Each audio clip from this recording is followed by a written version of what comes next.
Ori Mas? No. The Red Bull? No, he's not coming into the pit lane. Could it have been Paul Codd? We'll have to wait and see. This is, of course, only probable. I'm not actually saying that they caused it. I'm just going to have to see if there's a front wing change here for the McLaren. It's more than likely that he did. I think we've had a disconnect here. Have we had a disconnect? No, we haven't. Okay, I thought we'd had a disconnect there, so sorry about that. Let's just get the chat all back up. And here we go. So at the moment, there we go. Of course, Paul Codd having to hold station, but no change of the wings for the McLaren as far as I could see. At the moment, he is just getting on with life. So there you go. Paul Codd comes out the pit lane and is just about ready.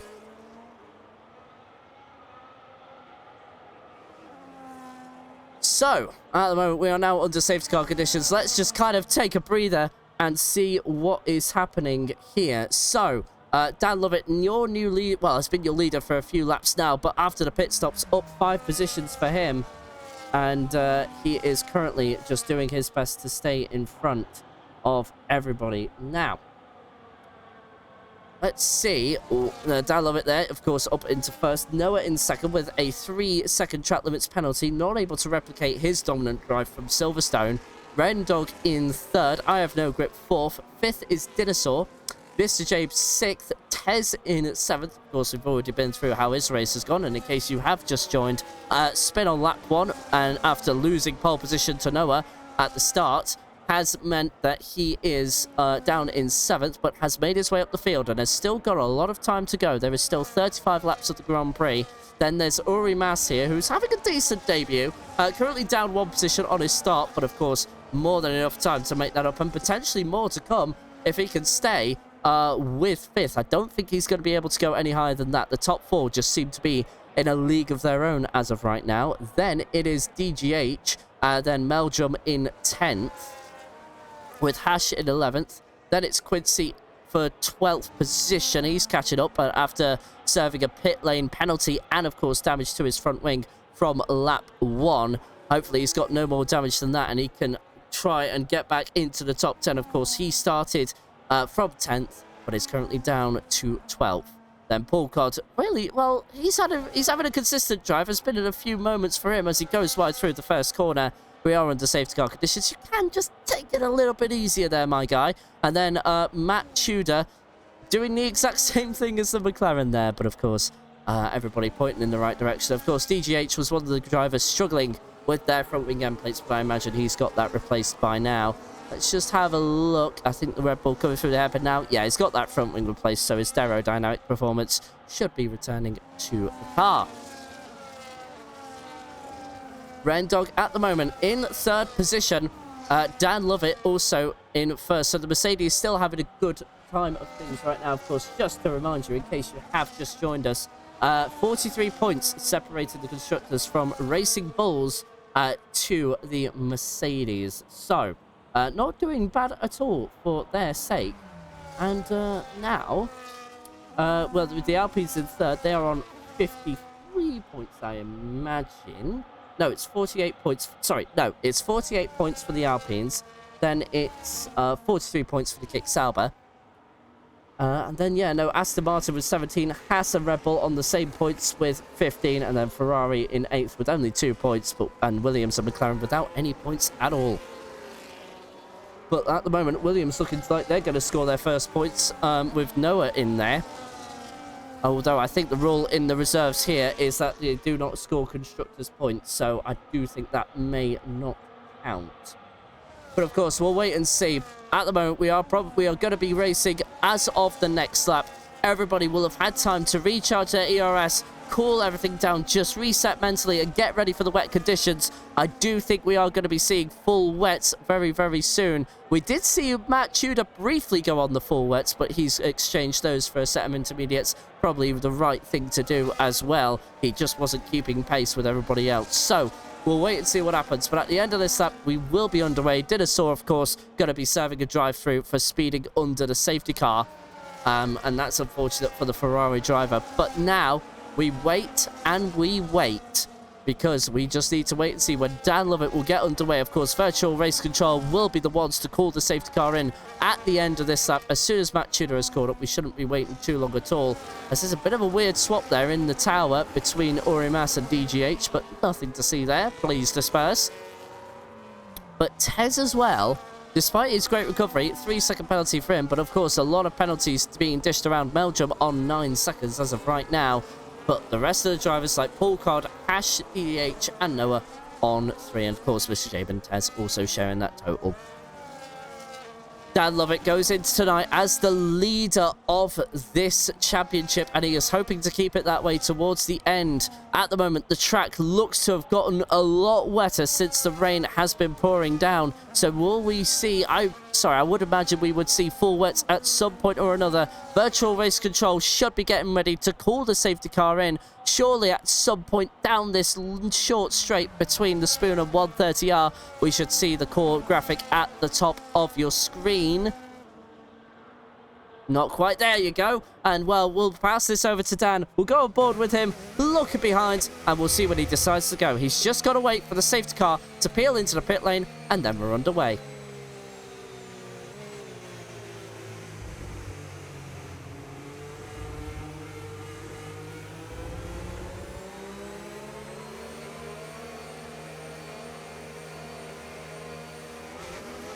And that was actually a good restart from the Mercedes driver. The Williams was just about equal to it, but there is action happening at the back of the field because Tez has made a move, and that is great stuff. Dinosaur has just got past. I Have No Grip as well, and Quincy has made a move up into 11th place. So great start from them. A Red Bull going very wide indeed as well. Quincy is caught by Hash again. Round the inside goes the Aston Martin, forces the Alpine off, and well, that's Quincy back to, well, not back to 12th, but now down to 13th as Paul Codd making a mess of his lines through the S section of the track.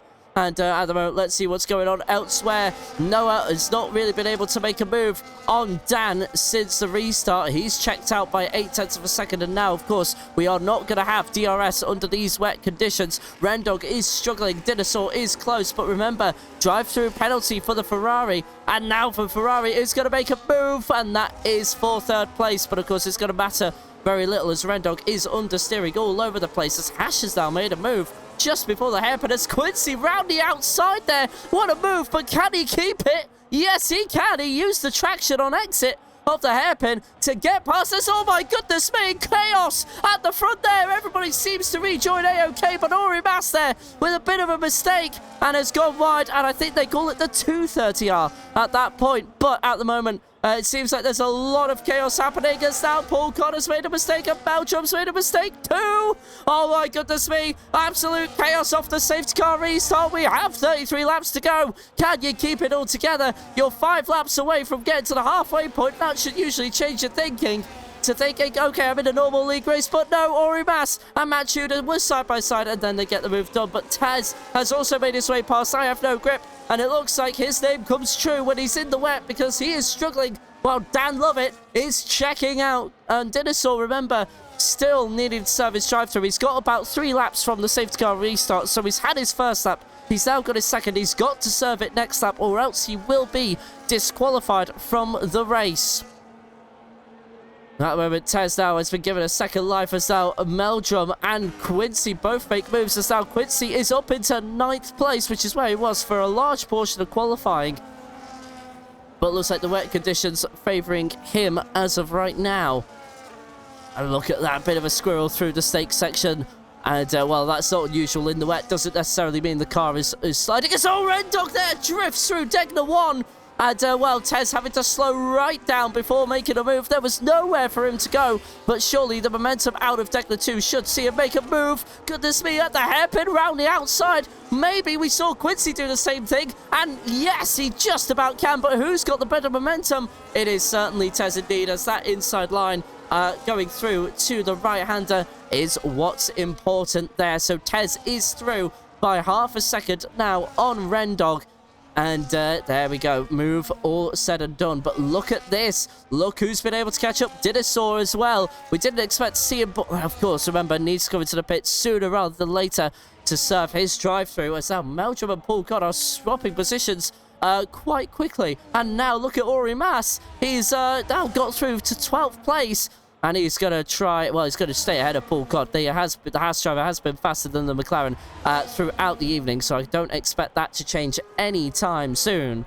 And now he's got that move on center top, but Paul Codd laid on the brakes, and he's lost his front wing end plate and has collided with the Haas driver. And surely that'll be a penalty post-race if that is taken to the stewards. But Ori Mas will be seething in that cockpit, and now Matt Tudor is also going to have words and try and get through. But no, as there's been overtakes as well. Quincy has gotten through into 7th as DGH is trying to take advantage of some moves. He's up into 8th now. And, well, Paul Codd and Belgium have begun to check out from one another. So that battle has calmed down for the time being. But there we go. As Dinosaur has now served his drive-through penalty. He's only right on the back of that pack, you know. So it's not over for the Ferrari just yet. This could still be a great recovery for the Tifosi if he can just get his head down and try and make his way through. I don't imagine Belgium will give him much trouble. I don't know if he's aware of the situation, though, with Dinosaur at the moment. But we'll wait and see. Yeah, I do apologise there. It does look like the stream did drop out for just a few moments there. So I'm sorry if we did miss any action at all. But hopefully you haven't missed a whole lot there. Of course, we have been running for the past 11 minutes. So it looks like the drop happened very early on.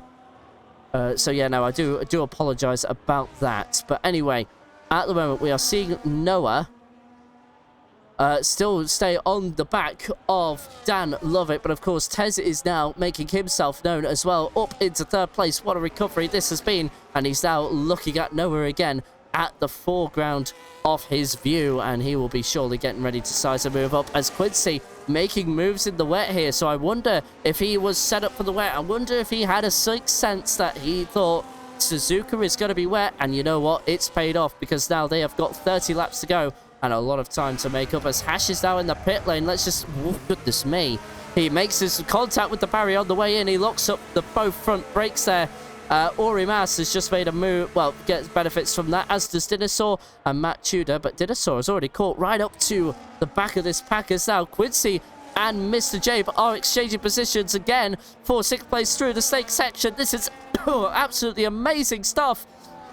Alpine and the Aston Martin, they still go side by side. This is still going to be side by side through Dunlop, but Quincy, I think, just had the exit, but he has a moment as well. So the Aston Martin's still there, but he holds off. Jabe gives up the position, and Quincy is through as, he gets a 3-second penalty going through both Degners, and that is 3 seconds added on to his post-race time. As now Dinosaur making a move round the outside. Can he make that work? Oh, incredible! My word! Dinosaur wasting no time at all, and he's just made his move round the outside of the Degners. That is so rare to see in the dry, and well, it makes it even braver when it's in the wet. Great move from the Ferrari, and that is 12th place for now, and he is wasting no time at all. So let's see what he can do, as now Noah is yet again right on the back of the Mercedes, but nowhere to go, and Tez has taken another second out of these two, as now Quincy gets past I have no grip. Where has this come from? Quincy in these wet conditions has come alive in the Alpine, and it's now looking at a 2-second gap to Red Dog in front. This is amazing racing from him, and clearly some of that goodwill from the Division 2 title in his own league called the Silly Season Racing League is now coming to greet him. While the heavens have opened, the heavens have shone on Quincy, and well, the heavens are shining on Tez at the moment. He is also catching up to this battle at a rate of knots. This is going to be an incredible battle. Of course, remember, Noah took the pole position, took the lead away from Tez on lap 1, and they haven't met until now because of Tez's spin. But Tez has been patient, has kept the car pointing forward, and now his reward is seeing his grid rival in front of him and only 1.6 seconds away. This is gonna be an amazing battle. Fireworks might begin now. This is one to look out for, as we are 1 lap away from the halfway point of the Grand Prix, and as soon as we were focusing on that, Quincy makes a move, and he's using that outside line to his advantage. That seems to be where the traction is at the hairpin. 4th place for the Alpine, and can he get involved in that battle for the podium positions? Let's see. At 3.7 seconds, this race has seriously come alive. Ori Masto not quite having the best of luck now. We were just praising on how his pace was consistent, and he qualified. Let's just have a quick look. 7th place there. Looked like he was going to be a really good midfield contender, but unfortunately the rain hasn't just quite gone his way. He's not able to find a way past Paul Codd, and of course Paul Codd, in all his respect, has really been closing the gap since he first started. And now look at this. Tez would be within DRS range if we weren't in wet conditions. But of course, DRS is turned off due to the high-speed nature and the fact that these tyres are only really used to remove moisture. As Dan, making a mistake through the first corner, has had to, well, just is in time to cut off Noah from taking any momentum to try and overtake. But now Quincy needs these 3 to fight as Mr. Jabe gets a 3-second penalty for track limit violations. And Ori Mastow is looking like he's made a move. Not quite as Dinosaur now says, I'll take advantage of that. Thank you very much. He's now got 9 seconds, though, added on to his time. Track limit penalties coming thick and fast for the Ferrari as he tries to go through the inside there at that stake section. That was always going to be optimistic, if I'm being honest. But slots in behind for now. But can he find some room maybe through here? No, not like that. No. You're not going to make a move. That's desperation from the Ferrari. I think he's lost his composure there. And he is currently losing time now. And this is not really what he wants to be doing. He's going to be getting all sorts of track limit penalties. And he is currently trying to keep his composure. But here we go into the hairpin. Does the Ferrari have any room to play with? No, he's pushing Paul along there. I don't know if the Ferrari might be just being caught out as well. That could be also something to do with it, but it can't be helped. He's got a 9-second penalty. He's got to be losing composure in that cockpit. So I do think the mental game is playing its work. And look, he's just pushing the McLaren through the corner, not really being considerate of his speed. You can't really do that in the rules of motor racing. In fact, any league, you've just got to get around the car slower than you safely. At the moment, that's just not happening here, but I just want to kind of focus. Noah has had to go defensive because the kick Sauber is right on the back of the rear diffuser of the Williams. He looks left, he looks right, but no move happening into the first corner for the kick Sauber, and that will, of course, mean that Dan has a bit of a cushion going into turn 1. But then, while these two are battling, Quincy is also in the middle of this by under 2 seconds, as I think we've had a move here.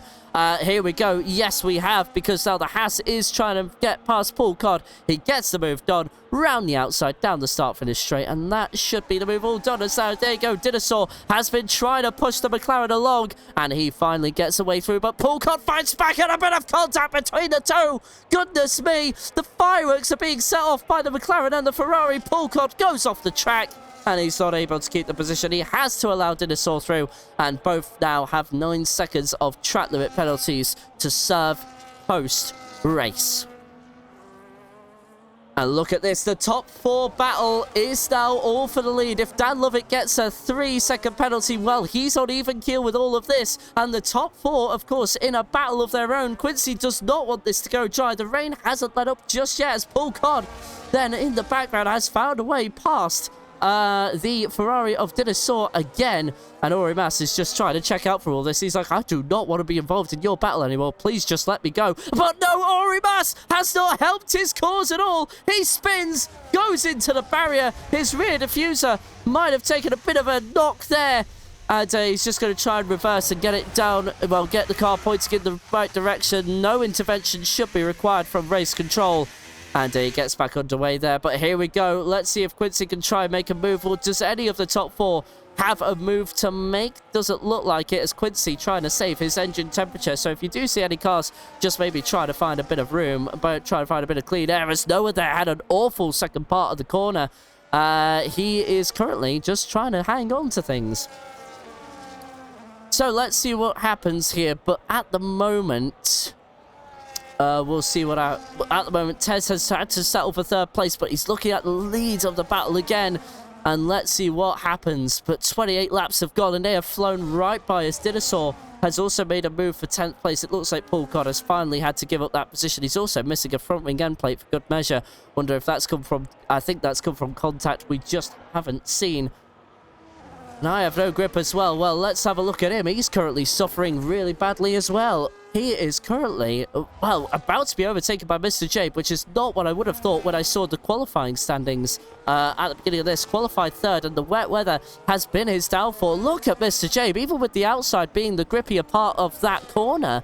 He's lost out big time. It's now, well, Tez and Quincy have just gone side by side into Spoon. That never really works out. Quincy forced wide there. Well, I think he's been forced wide. I didn't really see the incident. But hopefully no action there. And now Noah is currently trying to catch up to the back of the leader, because now he's just been given a bit of a cushion thanks to that moment with the two at the back. And Dan, they're having a moment through the Casio triangle. It's gone very wide at the exit there. Paul Codd gets another 3-second penalty for child limit violations, but Dan's surely going to go to the inside to defend from this. He's also going to go left to try and break the slipstream, but Noah is more intelligent than a dummy, but no straight line speed at all from that Williams, as Tez going very wide there on the AstroTurf. That's not a grippy part of the track, and Quincy through into third place there. So the battle for the lead has really hotted up. 29 out of 53, and we are currently looking at a battle of the ages here. And oh goodness me, as McLaren of Paul Codd has crashed it. And let's have a look. Let's see if we can see the damage. Yes, he's gone sliding on the exit of the Casio, and he's lost out big time. And, well, Paul Codd's race ends in a DNF, crashing at the final corner. And a safety car number 2 is out, and I think this will mean a fresh set of tyres for every single driver. My, what does Orimas go on to? He's gone on to a fresh set of intermediates, so no full wets required as of right now, but let's keep the tyre graphic up.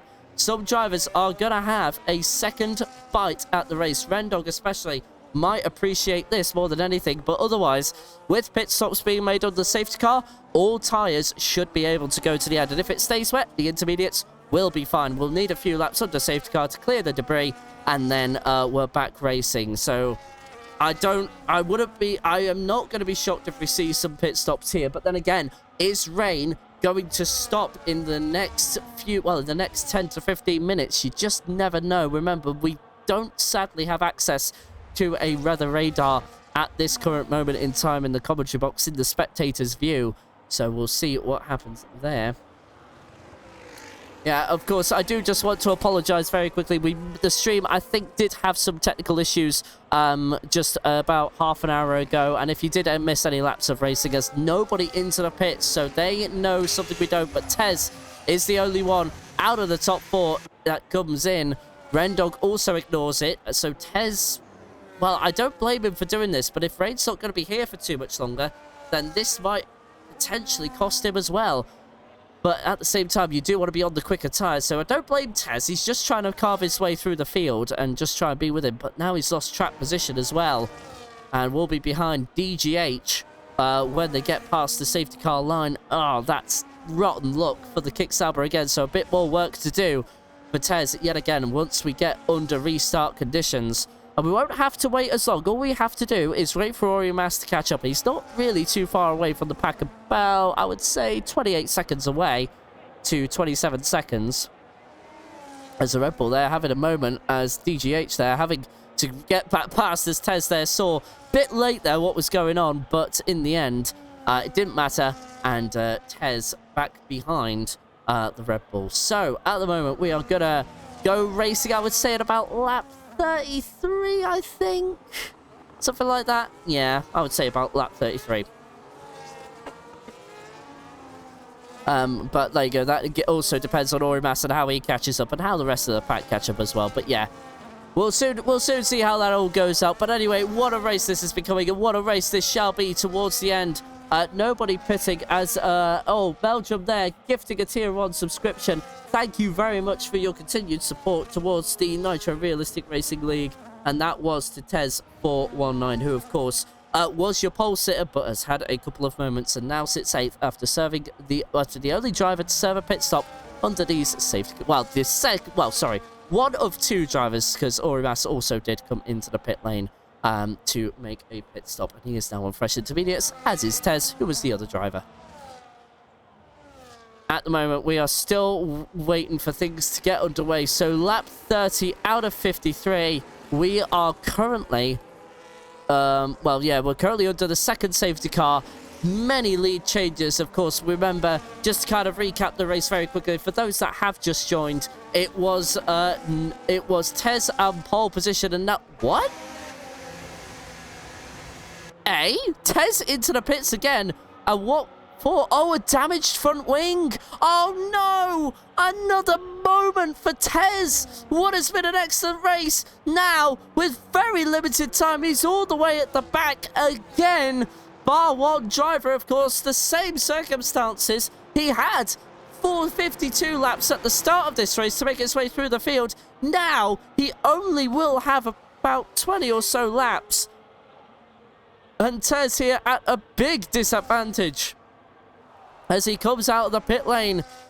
What can he do? Can he pull off a miracle? I have seen miracles for much worse positions, but for Tez, and considering how bunched up the pack gets at a restart, this will be a mega effort from the Kick Sauber driver. And well, this is going to be very intense stuff, is all I can say that for free. But now a 3-stopper, not really the plan here for the Kick Sauber. I don't think we're going to see the conditions dry up, but now Quincy even has a chance at a win. But Dan Lovett is the one in the driver's seat, and Mercedes have the chance to take a 1-2 finish, but I do believe they will have to stop again.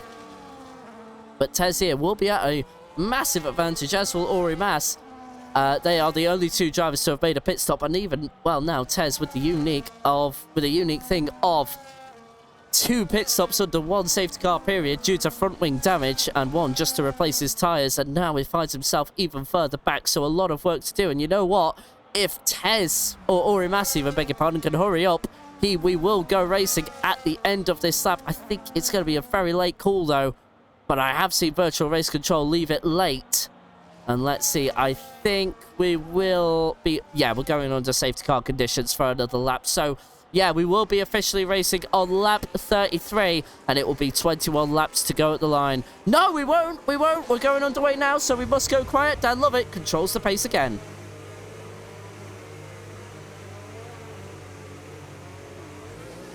And he slowed right down there, and great awareness from Dan Lovett to get the restart underway there. Great driving, and look at that. It's like a NASCAR field at the back of the pack there. And now can Quincy make a move on Noah into the first corner? No, he cannot, but Tez already making moves, wasting no time at all. There's a bit of contact between a Red Bull and an Aston Martin, and a Ferrari going very right there. Belgium is missing the first corner entirely, and Tez already up to 9th. What magic he is conjuring at the moment.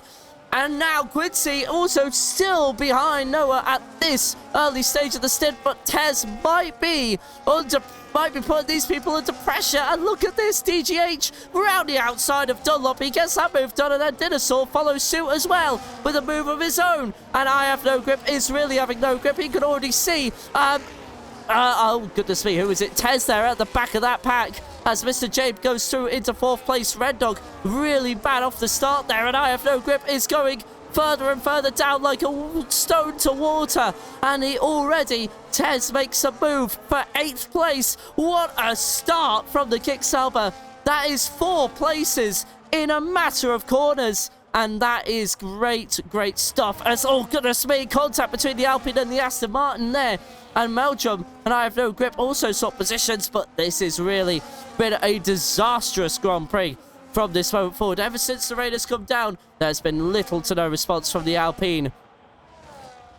But the only thing that has stayed constant from the safety car restart is your top 3 will have 21 laps to go at the line, but a lot of time for things to be decided. It doesn't look like the rain is going to be letting up anytime soon. We can still see spits of rain there on your screen. And now look at this. I think Noah is going to be forced into a defensive maneuver because Quincy is right up on the rear diffuser, but he's still not close enough to quite have a go into the first turn there as Ori Mas gets past Matt Tudor, only because Matt Tudor is into the pit lane. Let's see what his reasons shall be. But before we do that, as Tez has gone very wide there, that could have been an unsafe rejoin. Hash could have gone into the back there, but luckily no such contact was had.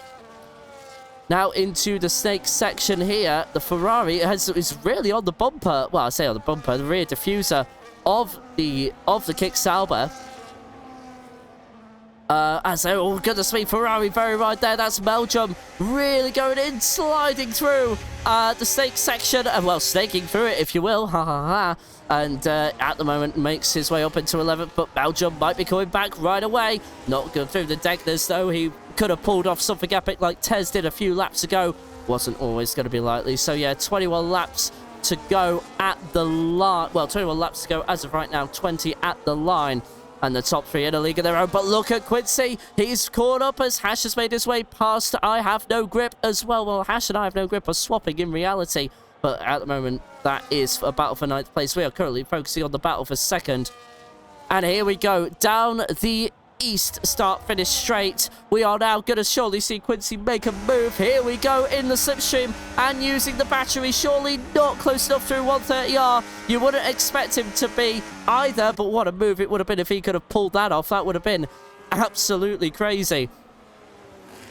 At the moment, look at that. Dan Lovett has now been caught. So it seems like he's weaker when the downforce turns are very in the high downforce sections like 130R. That's where he lost the most pace, and Quincy is now just trying to cool down his engine, but Noah trying to find a way through. Not able to do so though, has to continue slotting in behind. There just isn't enough straight to play with, and Dan's just not really making any sort of mistakes there, even the little ones. Now Tez has made his way up into 6th place, so I thought the cards were down for him, but yet Tez making his way through as, oh my goodness me, Ferrari and the McLaren taking to the grass at the beginning of this section. And, well, a lot of chaos happening right here, right now. And now the Ferrari's going to try around the outside, going into Dunlop Curve, but we'll slot it behind us. There you go. Hash in the background is now trying to take advantage of this. This is intense stuff from the battle at the back. And Dinosaur has found a way through DGH and gets 7th place. But I imagine that will not be the last overtaking maneuver we see. Don't worry about the caution in Sector 3. That is just a glitch from safety car restarts. That is just, that is something you can ignore. But Mr. Jabe already outside of the 3-second window, as is Ren Dog. So the top 3 likely to stay as they are if this pace continues. But Noah looking like he's the closest to Dan. He's been for a while. Can Quincy gain anything? And as soon as we look at that, as I think Belgium's had a moment through 230R. Indeed, he has. And Noah with another 3-second penalty there as Orimas gets his first as well. And he's in no real battle either. He's just trying to catch up to I Have No Grip. And, well, let's just have a look at the penalty totals. So Noah with 6 seconds, Jabe with 6 seconds. Dinosaur with 9. He's the most of the lot, with Belgium taking 15. So actual fact, sorry about that. That's Belgium with 15 seconds. He is the most of the lot. And Matt Tudor needing 20 seconds. In the next 19 laps. But here we go, Quincy and Noah about to do battle again. And while Noah goes very wide through turn 1, and Quincy has done enough to distract Noah. And, well, that is some very uncharacteristic mistakes if you compare his dominant drive from Silverstone a few weeks ago, as Dinosaur with another 3-second penalty for track limit violation. So that's 12 seconds. And Defosi's not having a good time around here. And Quincy looks like he has got a bit of free room, and he is going to try and have a go at the Mercedes, and he could be on to take the win here in Suzuka. And what a win. This would be the same week he took the Silly Season Racing League Division 2 title. Of course, that is a league of his making. And, well, we are currently about to see that good fortune continue. What a drive this would be.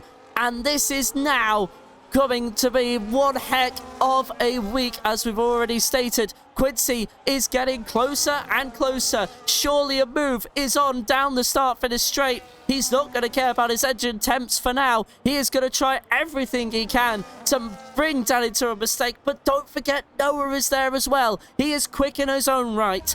And let's see what Quincy can do now. Decides to cool down the engine. He's going to just bide his time for the moment, go through 130R as normal. And yeah, Dan's certainly weaker in the high downforce corners, so that's where Quincy has got the Mercedes. And now the Alpine is looking like it's going to be catching up. 18 laps to go at the line, and let's see what he can do. No DRS on these conditions. We might be even soon having full wets, but you know what, Quincy doesn't have the slipstream, but look at how much he's gaining. That's at nearly 1.5 tenths there. Dan, I think Quincy did that on purpose to keep his engine temps cool. So in the end, didn't really work out as I thought it would. But look at Tez as well. He's also going to be right on the back of this, but I don't think he's got enough time to try and catch up. As now DGH and the Aston Martin yet again have contact like they did, and Hash gets a 3-second penalty for track limit violations, and then there's an unsafe rejoin from the Aston Martin, losing his front right end plate for good measure, and Ori Mas says thank you very much again and goes through on the Aston Martin into 10th place there. And now we are going to be seeing Noah catch up. Well, we're going to see Noah. I say Noah catch up, but in reality, we've seen Quincy absolutely dominate in these wet conditions. How on earth he's pulled this off, I do not know. Like I said before, you don't really know the weather until you're in. Oh, but there's been a yellow flag for Meldrum in Sector 1. That's just before the Degners, but we continue on without any intervention from race control. And now Tez is looking at the back of Rendog to try and potentially make a move. Want to keep an eye on there.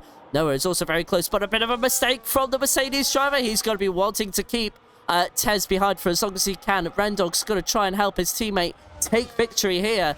17 laps to go at the line, of course, and here we go. Can Tez maybe make a move into 130R? You can't be serious. No, you cannot, but goodness me, nobody given any room in reality, but we keep pacing in the right direction. Heart in mouth moment for both Ren and Tez. But now Tez will surely have a better run. He's got the fresher tyres by quite a few laps, 14 laps in comparison to Rendog's intermediate tyres. Here we go, though. Slipstream, fresher tyres, and there you go. Slam dunk overtake for the Kick-Sauber, and that is 5th place into turn number 1. So Tez now up into 5th place and is still cashing. He still may have time as Red Dog now gets a 3-second penalty for track limit violations. So that is everybody but Matt Tudor. I have no grip, who's also just made a move on the Red Bull of DGH. And I think Ori Mas was also trying to get involved in all of that, but was a bit too far back. He's currently 10th place, and Ori Mas not really having the best of Grand Prix at the moment. I have no grip there, really struggling through the stake section. He's really lived up to his name in this wet part, but here we go. Can Quincy make a move around the outside like he always does? No, just couldn't quite find the room, and I think Dan would have had that covered off regardless.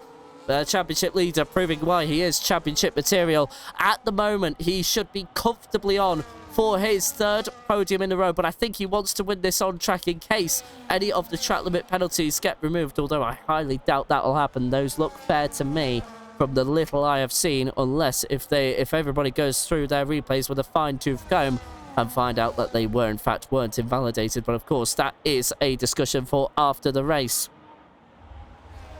Now, we are seeing through 130R, the Alpine of SSRL Quincy catch up to the back of the Mercedes of Dan Lovett.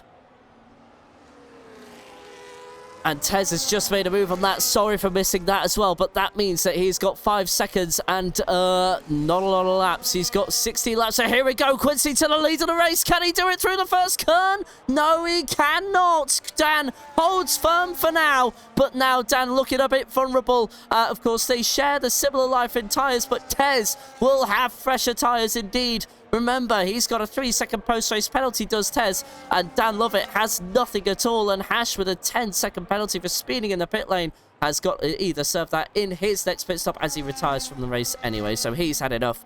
And what was 15 was 14, then was 13, will now become 12 with that 3rd retirement of the day. Paul Codd bringing out, I believe it was the 2nd safety car of the evening, but he is no longer in the running. Let's see what can happen here. We are now getting ready to see... I keep saying we're getting ready to see an overtake as Quincy's just teasing Dan that little bit, and I just wonder if he's just waiting for an opportune moment in the final few laps of the Grand Prix. But then again, with Tez being on fresher tyres, do you want to do that? I wouldn't as well. Are we going to see Matt Tudor make a move for 11th place in the background? No, not quite. And he's on full wet, you know, so that'll be an interesting one for the teams there. But here we go. I think Quincy is... I've just seen the gaps go down there.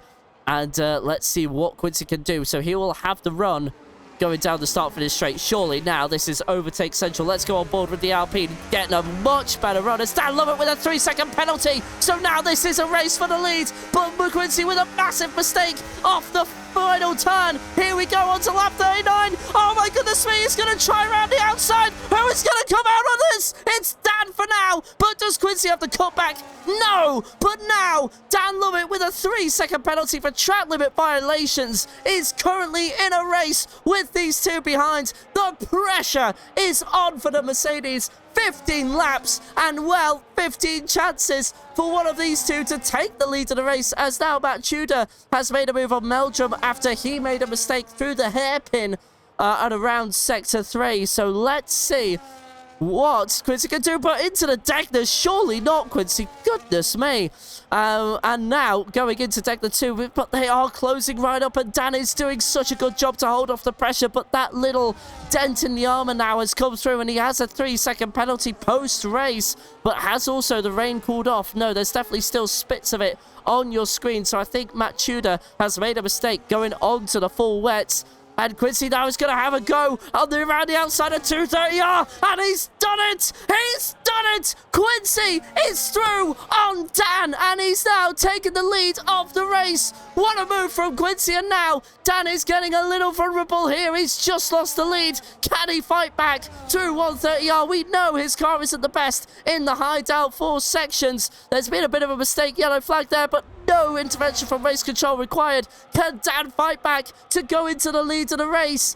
And, well, we'll soon see. Casio Triangle, though, he's got to get a good exit from here. Can't really repeat what he did last lap, but now Noah is going to have a go. I don't think Dan did that in the best possible fashion. Meldrum has spun at the first corner, so just be careful, Noah. Pick your moves. Yellow flag clears up, but no move on for the Williams driver, as now Tez is also catching up to this. 3.1 seconds. We are going to potentially have a 4-car battle for the lead of the race, because Tez might be doing enough to catch up. And what a miracle drive this has been, as Rendog and Mr. Jabe go side by side, but that matters very little. Rendog with 6 seconds here in penalties, but of course Noah also a bit of an exception to the rule here. He's got 6 seconds in post-race penalties for track limit violation, and Quincy's beginning to check out as well. Dan Lovett will be kicking himself. He will still, as it stands, have 3 podiums in a row after tonight, but he will not be happy with the fact he's lost the lead there. But what a move that was set up by Quincy, and what a week this has been for the Alpine driver. Tez now is beginning to catch up, just over 2 seconds to Noah here, and Tez would be the one, your favourite to win, just based on the tyre life. He has got 14 laps to go, 13 at the line. And, well, Quincy, well, is checking out, but of course, if Tez can catch up to this pack sooner rather than later and get moves done on both these cars, well, he would be right on for it, as there's Meldrum there at the front of the pack. Of course, this won't really affect anything, and then a 3-second penalty for the Ferrari as well for track limit violations. So what does that bring his total up to? 21 seconds. Why are they on the full wets? The rain is letting up. It's not getting heavier on the track. I'm not quite sure where that call has come from. I mean, I understand it as a move of desperation, as Meldrum now gets a 10-second penalty for speeding in the pit lane. But here we go. Does Noah finally have a move on Dan to go into turn 1? No, still not close enough to do that. I don't think he quite has the straight line speed, you know. But now Tez is there as well. And, well, Quincy hasn't fully checked out of this, you know. He's still right there in arm's reach of Tez. And all Tez really has to do, get past these two, as we already reiterate, and then Quincy is pretty much all his, and he is certainly the fastest driver on the track as we speak. Let's just bring up the lap delta there for you and just try and compare and contrast it, and we will show you what 14 to 15 laps fresher tyres could do for you. As, well, currently looking at Quincy and, well, Dan Lovett as well, still trying to hold off Noah. All 3 of these drivers have had excellent drives, but of course Noah now is more than likely to lose the podium unless the 3 drivers around him get another 3-second penalties, or Noah finds a magical amount of pace in the next couple of laps and is able to get a 3-second buffer on these 3, although I highly doubt it. But Noah making a move into spoon. Oh there's contact between the two, and they go side by side, but then Tez says, thank you very much, and it goes past the guy he started alongside with at the beginning of the race, and now Tez has a free run on Dan, and surely this is going to be one heck of a run, but through 130, oh no, my guy. Nah, I appreciate the bravery, but that's never going to quite come off unless you're further alongside. Let's see what he can do. Through the start-finish straight, though, Quincy will have seen that, has got a 2-second buffer, but for Tez, that's surely going to be eliminated. 12 laps to go at the line, and Noah with a bit of gap to make up. Not too much, though, but Tez there with the slipstream, ERS, and the fresher tyres, side by side into corner one. How hard does Dan fight this? Very hard is the answer, but he can't keep the place. He loses second place to Tez, and now Quincy, well, looking at a win, but has one issue. He has got somebody faster than him behind. How hard will he fight as we see I have no grip and Dinosaur exchange 7th position, and Dinosaur fights right back, and side by side as we have a caution in sector 3 and a bit of contact, and well, a Ferrari going barrier hunting as Quincy gets a 3-second penalty for track limit violations. So that means, at the moment, the minimum Quincy can get, thanks to Noah also sharing the same time, is a 3rd place. And, well, Quincy's even checking out from Tez there. So, incredible stuff. But at the moment, I think Tez will just start to find the pace now. And we'll have 10 laps to go at the line. Well, sorry, 11 laps to go at the line, beg your pardon. It seems to be a one lap out of things today. But Dan Lovett is also, well, has checked out. He is out of that 3-second bubble of Quincy. So even Dan might not even get second place here. He needs to then stay within the 3 seconds of Noah and see how that works. But Quincy will want Noah to overtake and then try and lose out on as much ground as possible. And then Noah will lose out, and here we go. Noah's going to try around the inside, but not quite enough room to do so through Casio as DGH, and it was Dinosaur getting another 3 seconds there. So 15 seconds for Dinosaur, 31 seconds for Meldrum. Of course, part of that is due to speeding in the pit lane as well, so we can serve those 10 seconds at his, well, either post-race or at his next pit stop. But otherwise, miserable evening for Meldrum, and really a lot of work for him to do. I really just want to send out commiserations to I Have No Grip, qualified 3rd in the dry, but when it's been wet weather, he sadly lived up to his name. As you see, Matt Tudor now get a 3-second penalty. Had a blue flag as well. I wonder who is that? I wonder where that could be coming from, because I don't see anybody nearby. Unless if, oh goodness me, Mr. Jabe there just having a moment through the stake section there just before the Dunlop curve. So I'm just trying to think here. I have no grip now. Yeah, no, as I was just saying, caution in sector 3 again. And, oh, Meldrum with another mistake. Look, his front wing on the right-hand side has been completely torn off. And that is just unfortunate stuff. For the Ferrari, he's going to come into the pit lane. And, to be honest, I wouldn't be surprised if this is a retirement. 3, 2, 1. No retirement so far. But then again, just as we were looking at that, Dan Lovett is under pressure again. And Noah is the closest he's been for a while. And Tez is still bringing that gap down to Quincy in front. We'll have 10 laps to go at the line. And, well, I think the race has somewhat been eliminated thanks to track limit penalties for the relevant drivers we are looking at. So, really, we're just kind of looking at it to have a show put on, but otherwise this race is all but decided in the grand scheme of things. Quincy will take second place as it stands right now. Noah will be relegated down to 4th place as long as Dan Lovett stays within a 3-second buffer, but then Meldrum is right on the exit there and, well, prevented Noah from really making any sort of move, but then down with a bit of a mistake. Very wide moment through the first corner. And you know what? Is the rain letting up? Because there's a dry line appearing on the track. And are we going to be seeing dry conditions in these final few laps? I Have No Grip makes a move on the Ferrari of Dinosaur, who, of course, has a post-race penalty. The Red Bull comes to a complete stop there. That is very generous of the Red Bull there. Didn't really need to do that, but lets them through anyway. He doesn't want any further trouble with penalties, I imagine. His total is only at 3 seconds, and then Meldrum has a moment through the snake section, so I imagine he's got damage to an aerodynamic part of the car. So whether that's the side pods or the rear wing, I don't think anything is going to really fix that, even if he comes into the pit lane. We are still waiting for Noah to really make his inevitable overtake. It looks like the rain has let off on our screens here. Let's just see if that's true when we go on board. No, it's still lightly coming down.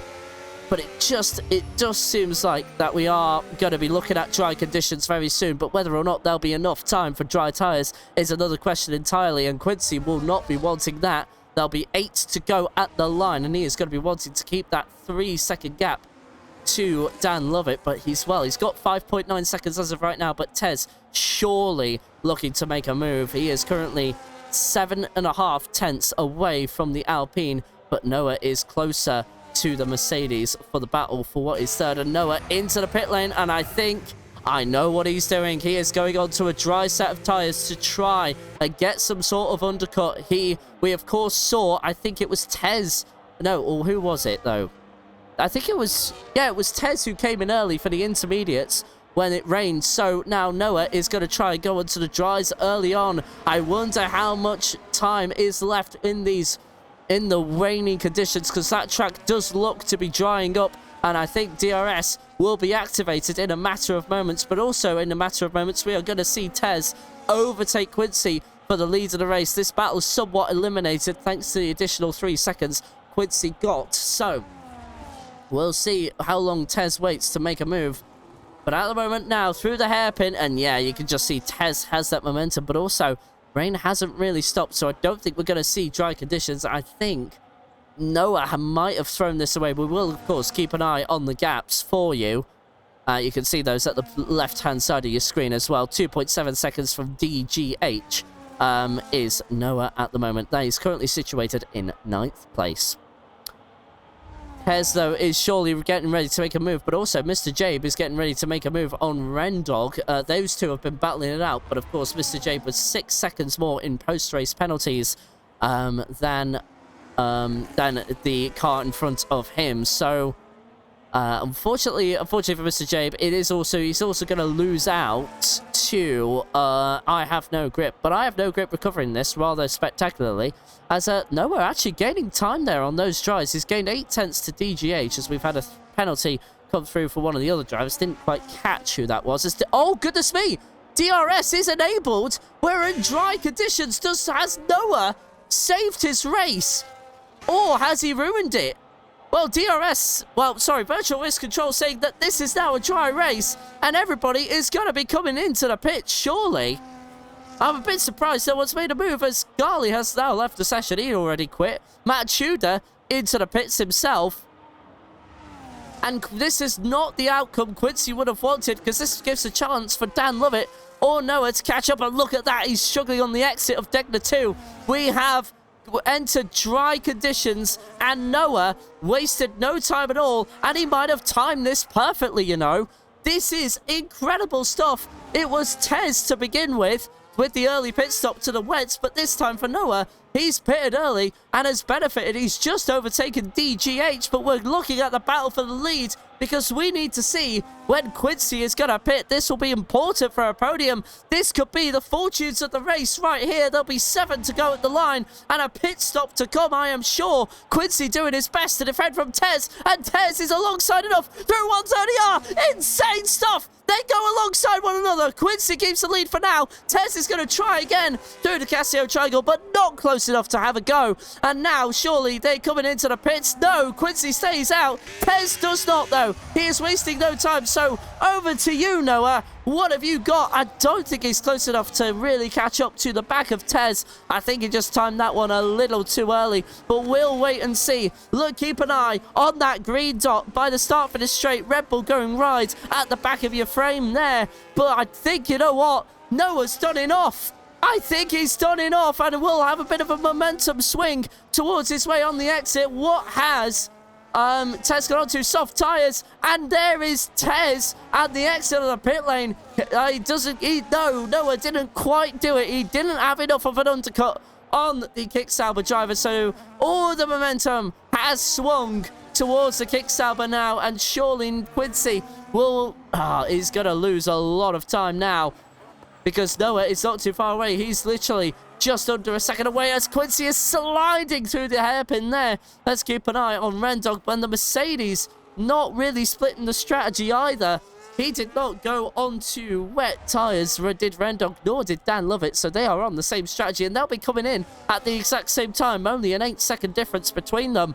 This is going to be one heck of a pit stop for the Mercedes crew, that is for certain. We'll see how this goes, though.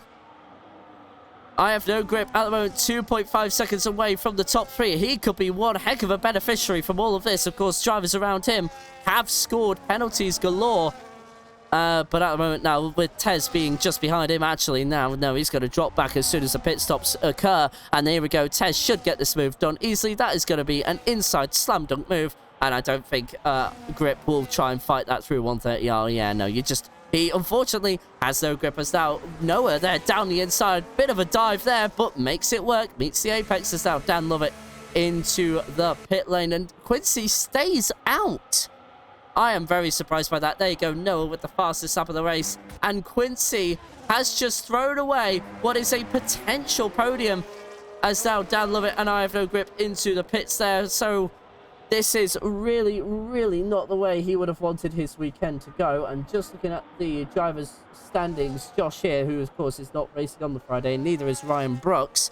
Unfortunately, well, no close contenders apart from I have no grip.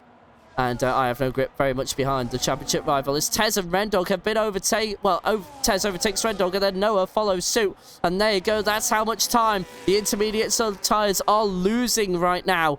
And, well, Rendog has rather been left to fight for himself. 14 seconds between Quincy and Tez. And Tez just needs to get within that 3-second window. 6 laps to go. And we have a new race here. And at the moment, 6 laps to go, as we've said, and 13 seconds. Under these differences, that really should be doable. I don't really see any other way. I don't think Tez is going to lose this race. I think Noah is going to be gaining a podium position.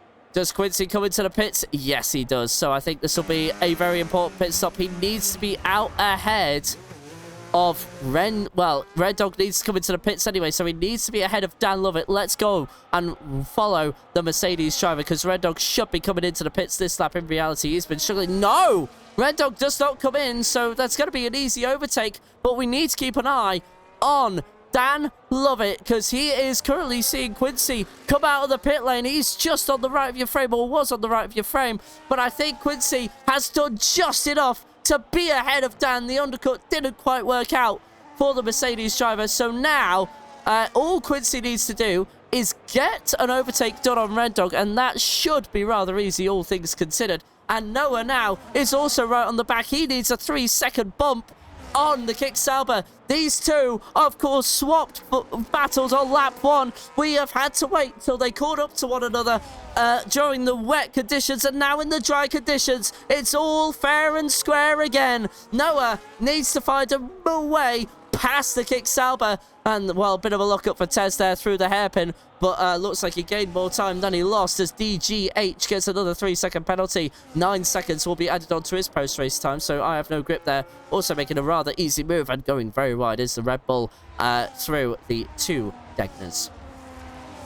But the battle for the lead is really shaping up now, because Noah is going to need to not only get past Tez, but also get a 3-second gap on the Kick Sauber, and will only have 4 laps to do it if he gets the move done at the next DRS point, the only one on the track. And here we go. DRS will open for the Williams. He has struggled with straight line speed in the wet, but now in the dry, looks like it's the same deal, because Tez did get the fastest lap there, a 131.2, beg your pardon. And there we go. He stays ahead for now, but it looks like Noah will be stronger in the corners. And Quincy has even caught up to the back of Rendog as well. And now we are going to surely start seeing some battles happen towards the end of this Grand Prix. Can Red Dog hold up Quincy enough for Dan Lovett to benefit? But there's a caution in Sector 1. That might be because of Dinosaur there, who's just lost a position. But I think actually that was because of Meldrum just going slowly. Quincy not able to find a way. This is Dan now right on the back of the Alpine. This is really exciting stuff to end the Grand Prix. This has been nothing short of explosive, but it's also been epic. And there we go. Red Dog loses a position as we expected, but Dan Dan is right there and, well, is within the 3-second buffer he needs to be in. Quincy has not been the fastest in the dry. He didn't qualify the best. He qualified down in 10th. He is very much out of sequence in comparison to pace. But Noah as well, keep an eye on that as we have a caution set to one for one of the Red Bulls. But that's going to clear up. No intervention required from race control. And Quincy needs a 3-second gap with 3 to go at the line. But I don't see him getting it, to be honest with you. Dan Lovett has been the superior one in the dry compared to these two. And Noah is just out of sorts. But here we go. Noah has the fastest lap of the race at 1:30.9. Can he make a move going into the first turn? No, he cannot. As Quincy and Dan make contact into the Casio triangle. What happened there? We just missed it. I think Dan may have missed his braking point, or maybe something else. But let's wait and see. Dan has DRS down the start finish straight. We're on lap 51 out of 53. And let's see what he can do. Dan not going to be close enough to go into the first turn. I have no grip. Takes the fastest lap of the race. And, well, we'll be benefiting from Mr. James' penalty. But now, well, I think the main focus for I Have No Grip is just trying to get as many positions as possible. He already has 6th in the bag. Doesn't need to make any overtake with the fact that, you know, alone he has no penalties to his name. But then, even if he was to get another penalty, he needs to be within. Even if he is to get his first track limits penalty, needs to be within a 3-second window. And that will be easier. That will be easier done than said for once. So keep an eye on that as well. But Noah is also still trying to eye up a move on Tez and Mr. J. But Red Dog's in the barrier! Why is he still on intermediates as well? On 34 lap old intermediates, he's just losing time. And that is a position for I Have No Grip, top 5 for what was otherwise absolute misery. And he's done a brilliant job, I Have No Grip, just to hold on to it for as long as he possibly could in the wet. And now Noah is the closest he's been to the kick Sauber for quite some time. Can he finally get that run, as Dan Lovett is also right up against Quincy there? But again, Noah going back to that battle for the lead there. Not even close, and he won't really find a way through. As now, can Dan Lovett try something here? No, he can't. I think he will have lost the DRS as well. No, he hasn't. There we go. So that is now at 0.7 of a second onto this penultimate lap. And, well, Quincy will lose out on this 3rd place regardless, as Noah is just way too far down the road to be of any sort of, well, to be threatened by the Alpine driver. So Noah, regardless of what happens, has got 2nd place thanks to the timing of his pit stop. It was very odd from Quincy to just keep it going out. Usually he's a bit more, he does have a good race strategy mind, but it just let him down there at that time, as Rendog now in the pits, finally going on to dry tyres. But oh, too little, too late. He is currently involved. He's going to be losing a lot of positions towards the end of this race. And, well, speaking of Ori Mas, he's going to finish where he very much started. He has currently got 0.3 of a second to DGH in front, and also will benefit from Dinosaur's 15-second penalty. And Dinosaur loses a position to the Red Bull. And now the Haas is going to try and make a move into the hairpin. Maybe. No dice there for the Haas driver. What about Noah, though? He's going to come through Casio Triangle again. This has been his weaker corner compared to Tez here. And just the exit through here is where he seems to struggle. But Tez has made a mistake, and Noah takes the lead of the Grand Prix. And on the final lap, can he find 2 seconds to separate himself from Tez? This could be a battle of the times here. Noah now is only got 1.8 seconds to find. And, well, not going to be helped by that mistake from Tez. 1.3 seconds. Oh, no, and Noah's crashed it. Noah's crashed it. He lost it through the sink section. And Tez will now be in the driving seat, and he's lost his front wing and plate as well. Tez will have no grip. So Quincy now could be in for a podium. Goodness me, and Dan will be in with a podium as well. He will carry on his streak of 3 podiums in a row. But at the moment now, Noah needs to just hang on and get home if he possibly can.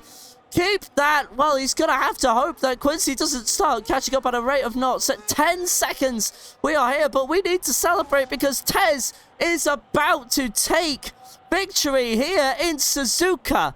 He is at the moment 5.7 seconds away from the 2nd place Noah, and Noah's going wide at every opportune moment. This is only going to help Quincy, but Tez we need to look at as the gap at 8.8 seconds between Noah and the Alpine driver. But Tez here, well, he lost pole at the start, had a moment and dropped all the way down to 13th. It happened again in the wet conditions, but Tez has pulled off a miracle and wins in Suzuka. What a race from the Kick-Sauber, and Noah will hold on to second place in the end. But Quincy is going to lose a podium, and Dan Lovett will take 3 podiums in a row in the season. He will take third as Quincy is relegated to fourth, and I Have No Grip made a last lap overtake, but then the Aston Martin of Mr. J fights back.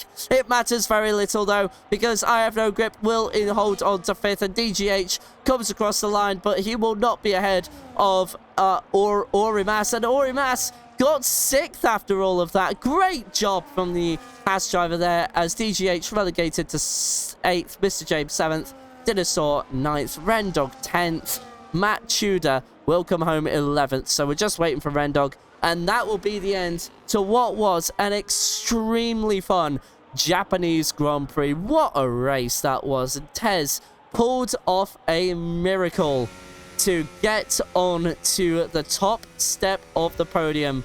That was a roller coaster of a race for the Kick-Sauber driver. So, what a race. Thank you so much to the admins for letting me in last minute to commentate on this. That was an extremely fun race. There you go, a Kick-Sauber at the top of the step there. And the Kick-Sauber mechanics celebrate with him. But also, don't forget, let's give all our props to Noah in second there, having to hold on the last lap after making a huge mistake through the stake section. And Dan Lovett taking his third podium in a row, and that is 3 third places in 4 races for the Mercedes driver. Driver of the day absolutely goes to Tez, no doubt about it. Cleanest driver goes to I Have No Grip. Race winner, of course, and race winner goes to Tez, but fastest lap to Rendog. Your unofficial results coming out of Suzuka, your top 5 are Tez, Noah, and Dan rounding out your podium. Quincy relegated to 4th after his penalty. I Have No Grip up to 5th. Orimas, Mr. J, DGH, Dinosaur, and Rendog round out your top 10, with Matt Tudor, Meldrum, Hash, Poulcard, and K Gali rounding out your top 15, but your 3 non-finishers, Hash, Poulcard, and Gali. Well, that was quite a Grand Prix. What a drive that was from Tez. 13th on lap 1. No damage, though. He continues on, carved his way through the field. And then, a bit of trouble in the wet there. Despite catching up, had to start from 13th after the safety car period. But timed his pit stops well. And, well, his pace was second to none. He then finished on the top step. What a drive that was. With Suzuka all but wrapped up, we are off next week to Spielberg in the final few rounds of the season. Dan Lovett looks like he is in control to take the Drivers' Championship, but of course anything can happen in those next 3 rounds. So we'll keep an eye on that, but of course Dan Lovett still searching for his second win of the season. Noah and Quincy still searching for their second wins, as we'll see. Hopefully Ryan Brooks, I know that Ryan Brooks is ill at the moment, so hopefully he can make a return sooner rather than later. He just came away from holiday, so has brought something back. But otherwise, thank you all to everybody for watching.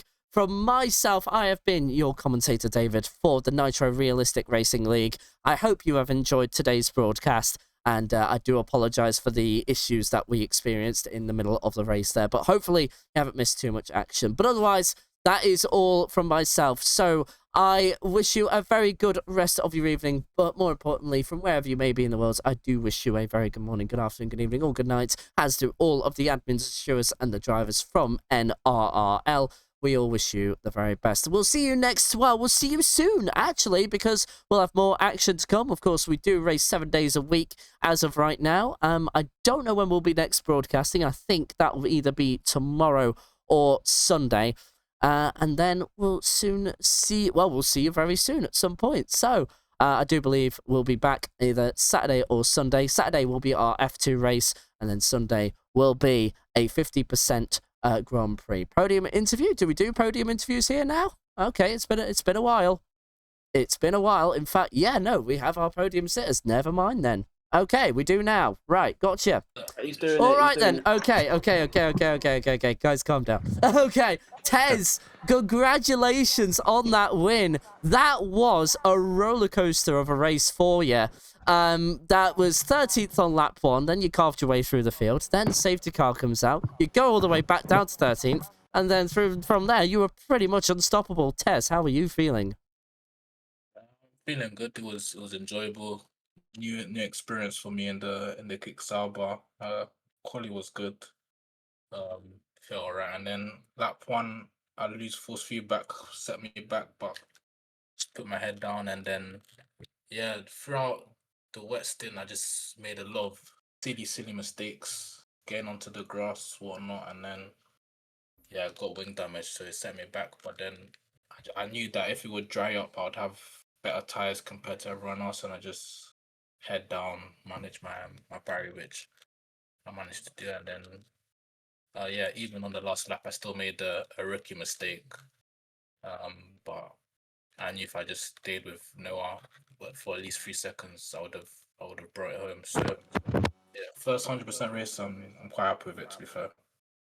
And what a debut it was. Of course, I was going to talk about pit strategies towards the end of this, but it was very unpredictable. What was kind of the expectations coming in? How much rain were you expecting, and how long did you think it was going to last? And how did that affect your strategy going through the evening? Well, lap one, I wasn't anticipating to lose force feedback, which set me back. I was really just planning to medium wet, and then if it does rain, whatever tires felt comfortable. Game suggested mediums, but I thought softs would just be way better for the laps remain. And then yeah, the race, the rain made twisted turning. Didn't really know what the grip was like, especially at the late parts of the race where grip was really low. But yeah, managed on the inters, which helped out at the end. And of course, this taking your first win in your first 100% race. Of course, we'll be off to Red Bull Ring next week. How are you feeling about taking potentially your second win in a row there? Well, I would say second win. Every race is a different challenge, but Mhm. yeah, different track. Yeah, I thoroughly enjoyed it today. So if I get the opportunity, I'll definitely try my best to win or at least get the podium. But yeah, every race is always going to be a different challenge. You never know what to expect, so you don't take it for granted thinking I'm gonna win every single race. So yeah, definitely looking forward to it. Tez, congratulations on your win. That was an outstanding drive. So enjoy your win, and we'll see you next week, hopefully. Thank you very much. Bye-bye for now. Noah, it could have been a win for you, but a 6-second penalty and then a mistake on the final lap meant that it all went away. Noah, how are you feeling about second place tonight? I think second place is what I deserved in the end. It was a very tricky race, especially from the get-go. Obviously, Tez made a mistake on the first lap, and I just kind of tried to put my foot down, but just keeping temps at the fronts was a tricky situation. Obviously, I had the mistake on the dries and then lost P1. Um, and then yeah, just going forwards, especially the wet, Stan was too quick on the straights. I couldn't get past him. I just try to stick with him, but dirty air is kind of a tricky thing to have around this circuit. And then yeah, last in, I tried to gamble early. Weave my way through traffic wasn't the hardest thing to do, which was good due to the extra grip. But yeah, I couldn't get the undercut on the guys ahead, and yeah, Tez was just too quick. I couldn't catch him. He had the mistake on the last stop before the last lap, and that put me in a position to try and get the 3 seconds I need to for the win. But mistake in the S's cost me that, and the second is just what I could have managed in the end.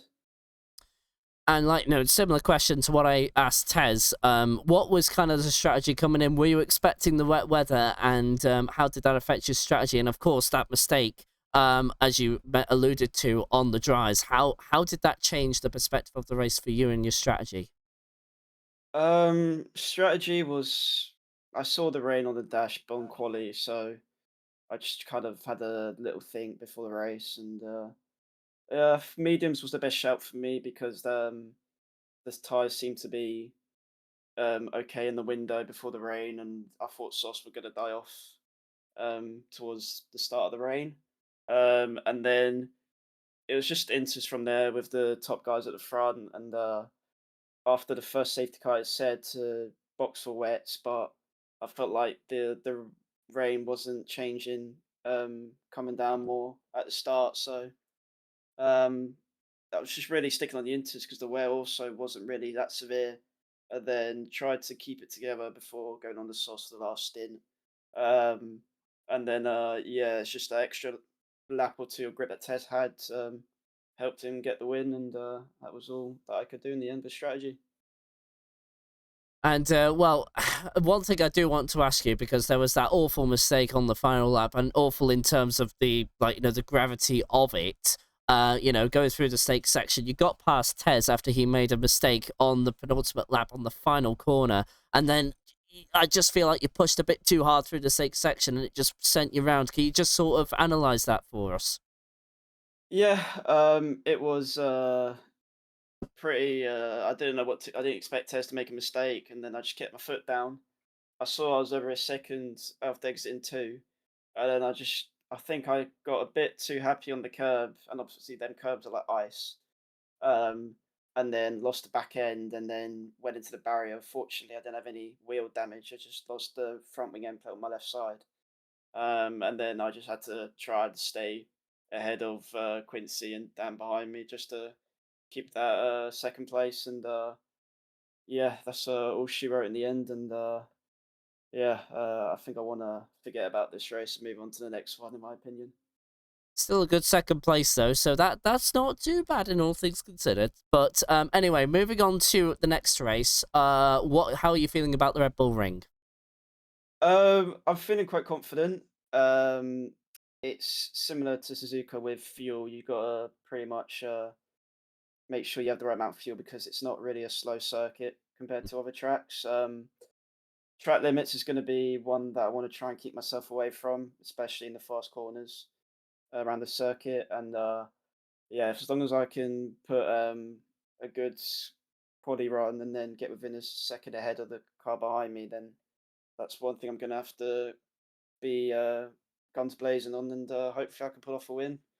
And yeah, I look forward to next week. Noah, congratulations on second place. I'm sorry that's the way it had to end for you, but still, onwards and upwards to Red Bull Ring for you. Thank you. Bye-bye for now. Last but most definitely not least, we have third place. Congratulations, Dan, on third. That is actually your third podium in a row. Of course, that is 3 third places in 4 races, and you extend your lead in the Drivers' Championships to the ones behind you. Only real contender was I Have No Grip this evening, but he's finished way down in the pack. So how are you feeling about the Drivers' Championship now with 3 races to go? To be honest, I've never won one, so my whole aim this year was to really focus, or this season, sorry, to focus on the constructors with Rendog. That's something we set out to do. But yeah, it's nice to be there. I'm still not counting my chickens. There's some really good drivers who are sort of added to the grid since the season started. I had the likes of Noah, Tez, Quincy's come in, and they're a lot quicker than me. But yeah, so fingers crossed. But yeah, not there yet. But, and, just of course, same as what I asked to the 2 drivers before, how was the strategy affected? You started, I think it was either 5th or 6th place. I'm getting you mixed up with your teammate. But, wasn't the best qualifying. So what was kind of the strategy going in? Was the wet weather anticipated in your eyes? And if that affected the strategy at all? Yeah, I mean, if it was a dry race, we would 2-stop in soft, medium, medium. So I just still carried on the softs, tried to get away early, and make a gap. The safety car sort of neutralised that anyway. But I got away well. I think there was some battling up front that I just managed to capitalise on, and that put me sort of out ahead when the rain came. And from there, it was just trying to put the car in the right places and stopping Noah.